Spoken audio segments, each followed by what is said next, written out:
When a woman treats you like an option, she texts you when she's bored, not because she misses you.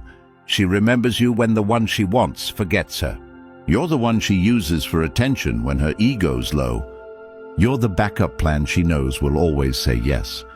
She keeps you close enough to use, but far enough to never choose.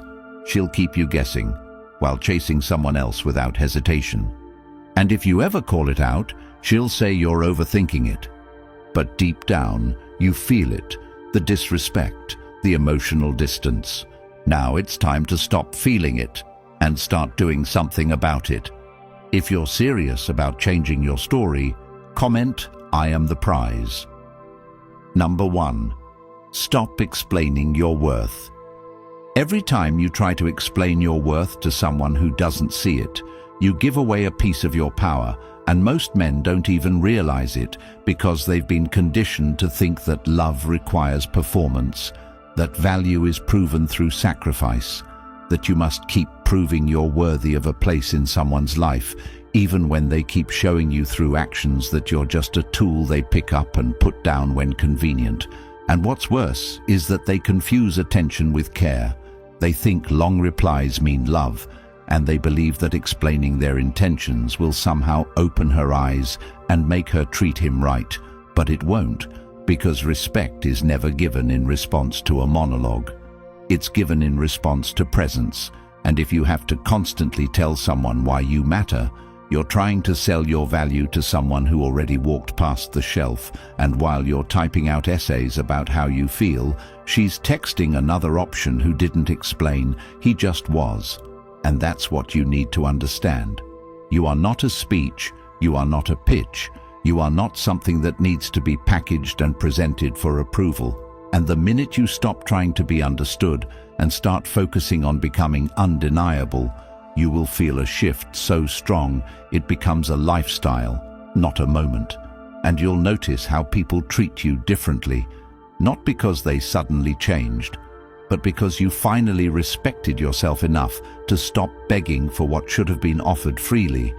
And if someone only responds when you pressure them emotionally, they never truly saw you.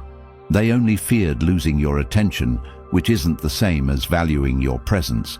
And once you internalize that, once you live with the principle that real presence doesn't chase validation, everything changes because you stop trying to earn loyalty from someone who isn't even capable of consistency. You stop writing long messages explaining why you're upset. You stop venting your soul to someone who replies with one-word responses. You stop checking if they viewed your story because you realize you're the story and their presence is the chapter you no longer need. And this is not about being cold or distant. This is about regaining your internal control. Because if someone needs convincing to value you, they're not confused. They're clear, and they're hoping you're not. And the only way you stop this cycle is to stop participating in it entirely. Not by arguing louder, but by living louder. By creating a life so focused on improvement that you have no energy left for those who don't recognize the effort, the pain, the loyalty you bring. Because the truth is, she didn't forget your worth. She just never intended to honor it. She was entertained by your consistency, addicted to your availability, and every time you explained yourself, she got more proof that you'd never leave, more confirmation that you didn't believe you could walk away. And that's what kept her comfortable. Not your love, but your weakness. And if you're honest with yourself, you knew it, you felt it, but you chose hope over evidence, and now you're left confused. But confusion doesn't need closure, it needs clarity, and clarity begins with this. You are no longer available for people who require explanations to see your worth. You are no longer lowering your voice hoping to be heard by someone who chooses not to listen. You are no longer rehearsing pain in your mind to understand why they treated you like a backup. You are deleting the script, walking off the stage, and building a reality where your presence speaks for itself. Not in arrogance, but in quiet certainty. The kind that doesn't demand attention but commands it. The kind that doesn't need to shout because the results do the talking. the kind that isn't trying to win her over because there's nothing left to win. And the moment you fully stop explaining, she'll feel it, not because you said anything, but because the silence became too loud to ignore. And by the time she wonders what happened to the man who used to pour out his soul, you've already become the man who no longer needs to, not because you've changed who you are, but because you finally remembered what you've always been: enough, valuable, worthy, without needing permission or approval. And now it's her turn to explain what she lost, but you won't be listening anymore. And if you're ready to stop explaining and start evolving, the Stoic relationship blueprint was written for you. A deep, timeless guide packed with the principles you were never taught, but always needed. It's more than a book. It's a mindset reset, a path to clarity, power, and emotional control. And now it's available as an audiobook too, so you can start transforming your life while walking, running, even driving. No distractions, no more delays. You'll own it forever, with lifetime access to the knowledge that makes you untouchable to the games you once fell for. The link is in the comments. Number 2. Set boundaries and stick to them. Most people say they have boundaries, but what they really have are suggestions, temporary limits they abandon the moment someone attractive disrespects them. And that's the reason so many are treated like options, because their boundaries don't exist when it counts the most. And what's worse is that the moment someone shows interest, they lower the bar just to feel wanted, and they confuse being wanted with being valued. But the truth is, the more you bend your boundaries to accommodate someone else's chaos, the more you lose your identity, and you begin to tolerate behaviors you swore you'd never accept, like being talked down to, ghosted, disrespected in public, made to wait hours for a response, treated like a spare part instead of a priority. And you keep saying to yourself, just this once, thinking they'll see your patience as strength, but all they see is that you don't take yourself seriously. And the moment they sense you won't enforce your limits, they start testing you like a game they know they can keep playing without consequence. And that's not because they're evil, it's because you gave them permission to try. And every time they disrespect you and you stay, you reinforce the idea that their behavior is acceptable. And this is where most people get it wrong. They think setting boundaries means being angry, shouting, demanding change. But boundaries are not about raising your voice. They're about raising your standards and sticking to them without warning. Because a boundary you have to beg someone to respect is a fantasy, not a standard. And here's the truth. If they cross the line once and you allow it, they'll cross it again. But this time they won't apologize, because you already taught them that apologies are optional and presence is guaranteed. And the deeper truth is that you're afraid of enforcing your boundaries not because you're weak, but because you fear the outcome of losing them. You think that if you stand firm, they'll walk away. And yes, they might, but what's worse than someone leaving after you draw the line is someone staying and dragging you further into disrespect every day while you tell yourself it's getting better. And if you're being honest, you've seen the signs. You've felt the dismissiveness, the eye rolls, the coldness in their tone, the way they flirt with others in front of you, the way they act single when you're not around, the way they treat your affection like a nuisance instead of a gift. And still you hold on, not because it's love, but because you're scared to start over, and because a part of you believes this is the best it gets. And that's the part that must die for the real you to live. The version of you that no longer tolerates emotional crumbs and believes that love doesn't require the constant sacrifice of self-respect.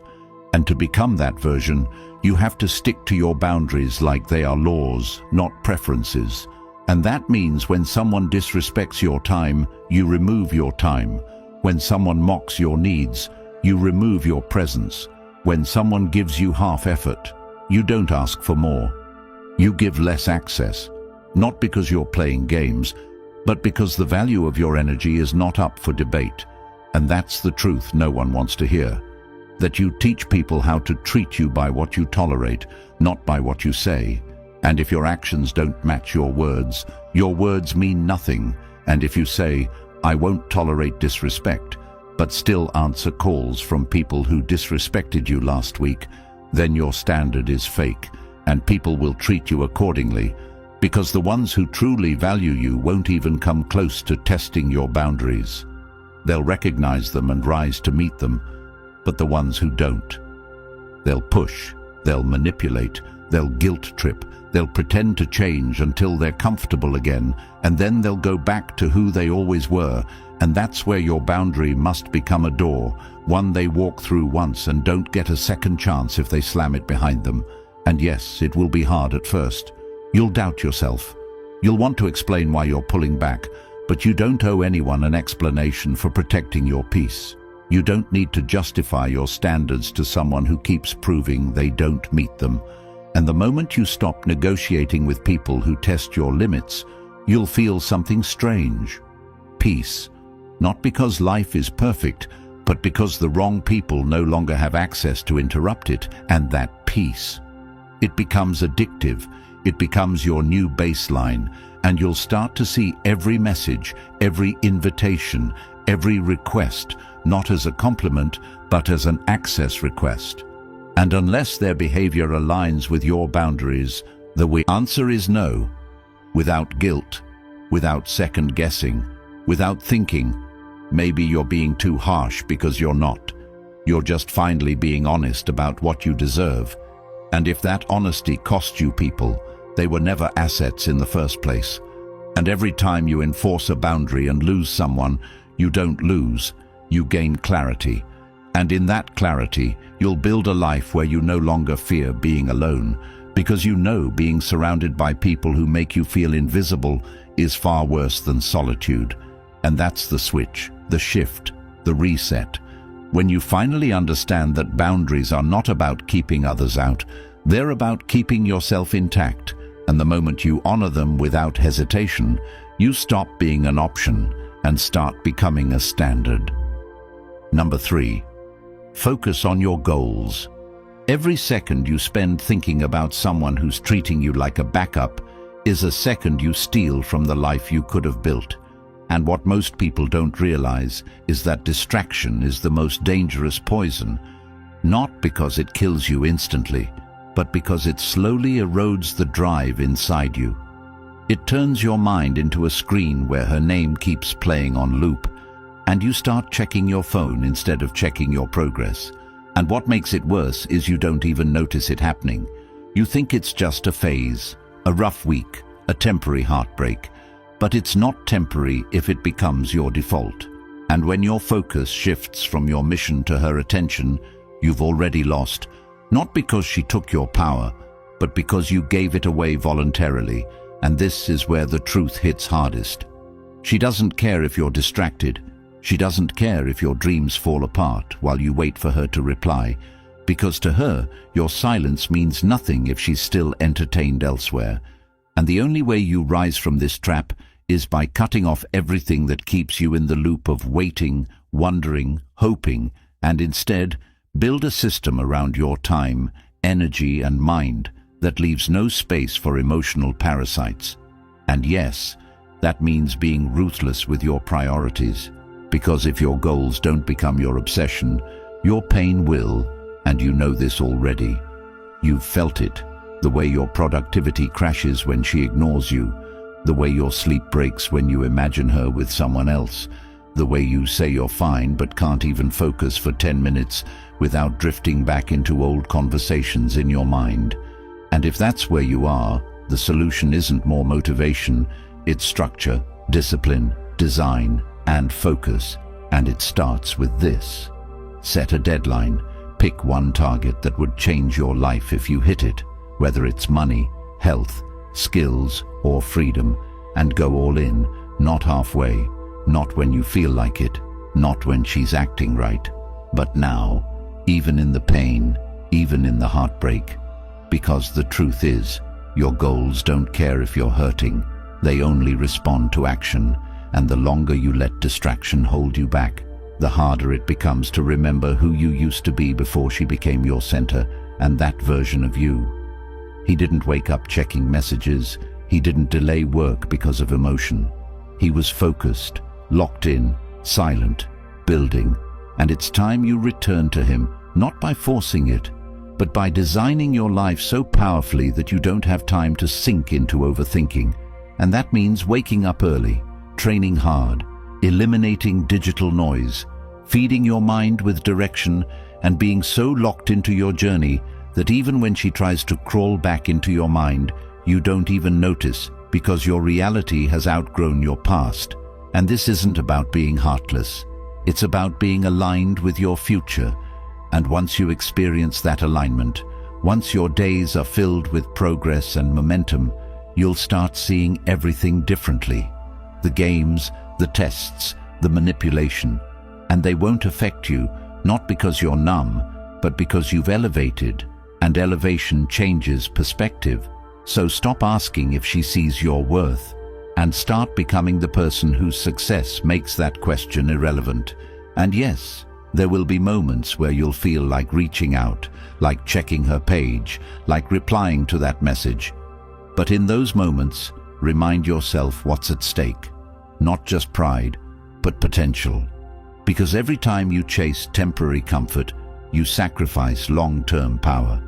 And one of the most painful truths is this: the people who distracted you during your struggle will never clap when you succeed. So don't wait for their support. Earn your own respect by showing up every day, whether they notice or not. And the more you show up, the less you care who doesn't. Because confidence isn't built by being liked. It's built by being consistent. And if your identity is still tied to whether or not she texts back, you're giving someone else the pen to write your story. And it's time to take it back. Not just to feel better, but to build better. To rebuild the man who's too focused to chase, too busy to beg, too grounded to fall into emotional traps. And that version of you, he's already inside. You just need to shut out the noise long enough to hear him. And that silence begins when you stop needing approval and start needing achievement. When you stop needing her and start needing purpose. When you stop explaining how hurt you are and start proving how powerful you can be after pain. And from this moment forward, you choose goals over games, peace over patterns, clarity over confusion, and you don't ask permission to rise. You just rise one step at a time until the life you're building is so powerful it speaks louder than any explanation ever could. Number 4. Choose growth over closure. Closure is the trap that keeps you checking your phone long after the disrespect ended. It's the lie you repeat to yourself when you're scared to face the truth. It's the excuse you use to stay emotionally attached to someone who already replaced you, and you don't even notice it at first because it wears the costume of logic. You tell yourself you just need to understand, just need to hear her say sorry, just need that one final conversation to make peace. But what you're really doing is giving your power away to someone who already showed you who they are. And here's the hard truth. People don't forget how to treat you. They treat you the way they want to. And when someone consistently treats you like an afterthought, like a placeholder, like a temporary fix for their boredom, you don't need more words. You need distance. And growth begins the moment you realize that the apology will never heal what their behavior destroyed, that the reasons they give won't undo the nights you waited, the texts they ignored, the effort you wasted trying to fix something they broke without remorse. And it hurts, I know, because part of you believed that if they could just explain, it would all make sense. But betrayal doesn't need explanation. It needs elevation.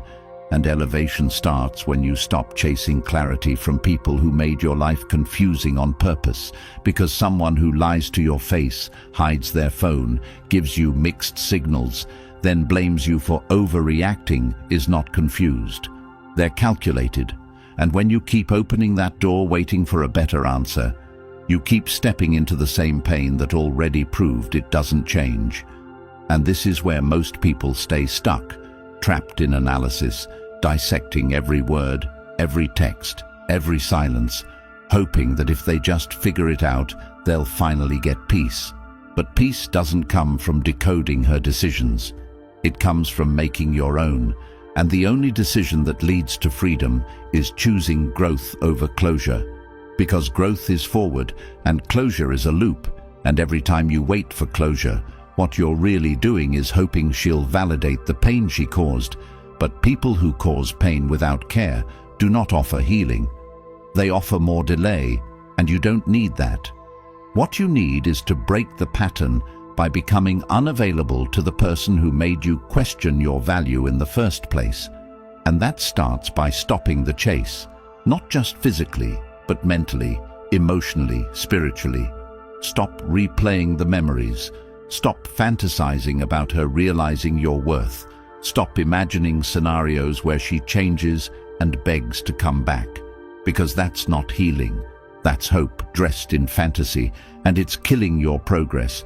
And you know it, because while you're stuck in the loop of closure, she's out there living, posting, laughing, moving on like you never mattered.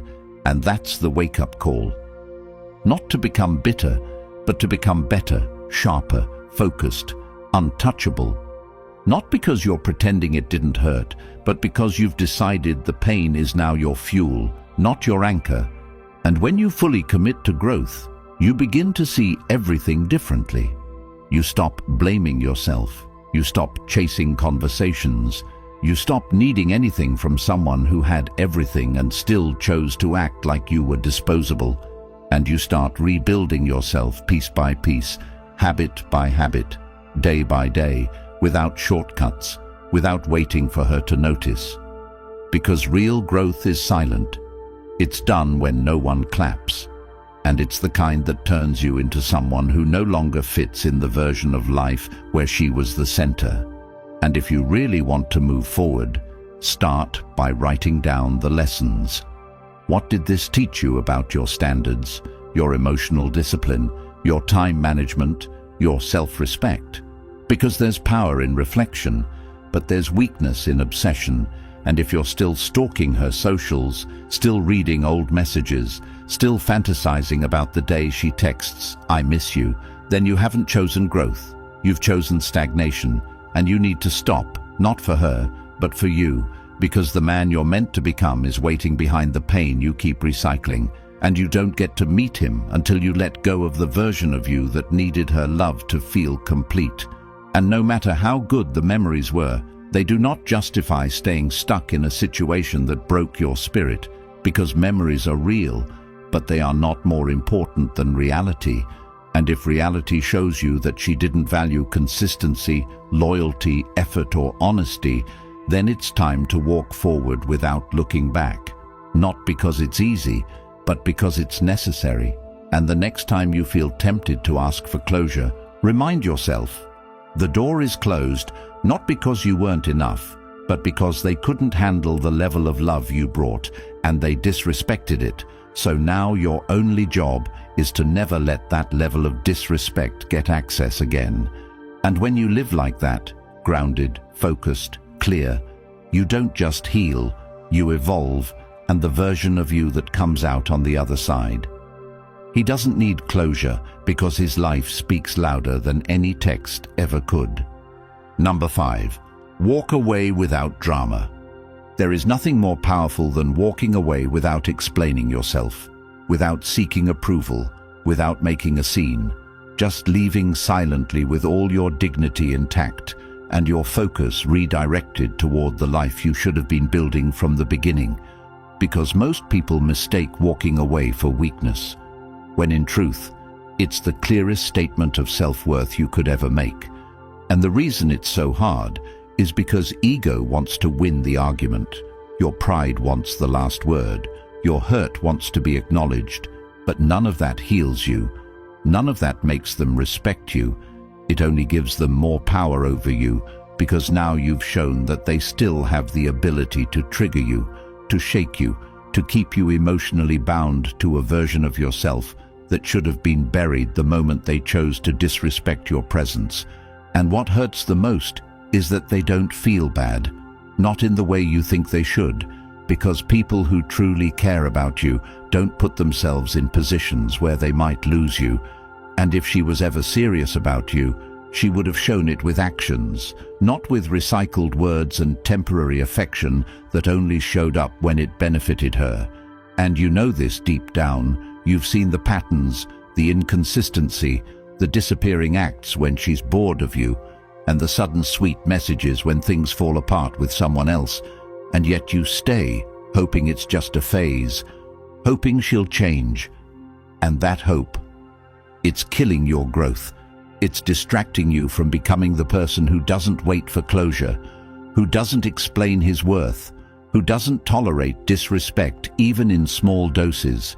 And the truth is, when you walk away quietly, without bitterness, without begging, without waiting for her to come to her senses, you break a cycle, not just with her, but with every version of you that was addicted to being chosen. And that kind of walk isn't easy. It requires emotional control, discipline, strength.